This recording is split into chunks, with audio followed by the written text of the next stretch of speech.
India has confronted this challenge since independence, having a neighbor that is an epicenter of global terrorism. Major international terrorist attacks are traced back to that one country. UN's designated lists of terrorists are replete with its nationals. The most recent example of cross-border barbarism was the murder of innocent tourists in Pahalgam in April this year. Madam President, Excellencies, while asserting our rights, we must also firmly face up to threats.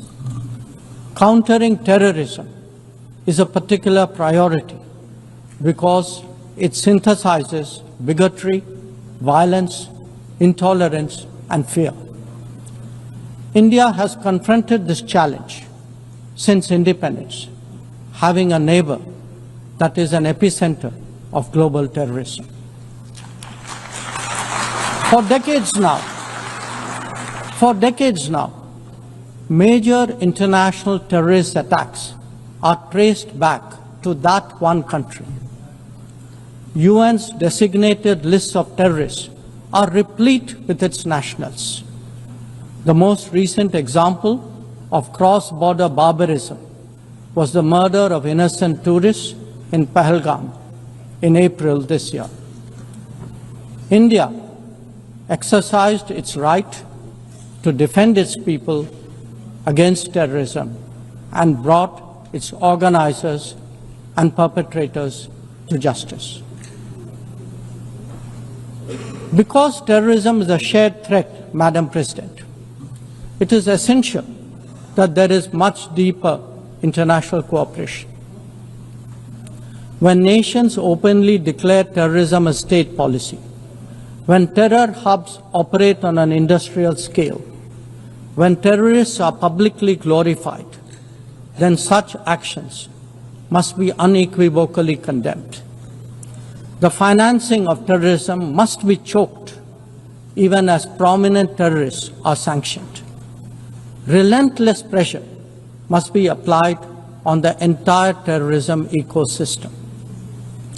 Those who condone nations that sponsor terror will find that it comes back to bite them. Madam President, an objective report card will show that the UN is in a state of crisis. When peace is under threat from conflicts, when development is derailed by lack of resources, when human rights are violated by terrorism, the UN remains gridlocked.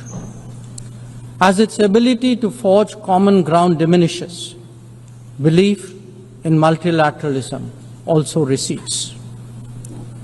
Central to the erosion of the UN's credibility has been resistance to reform. Most members strongly desire change, but the process is being made an obstacle to the outcome. It is imperative that we see through this cynicism and purposefully address the reform agenda. The historical injustice done to Africa should be redressed.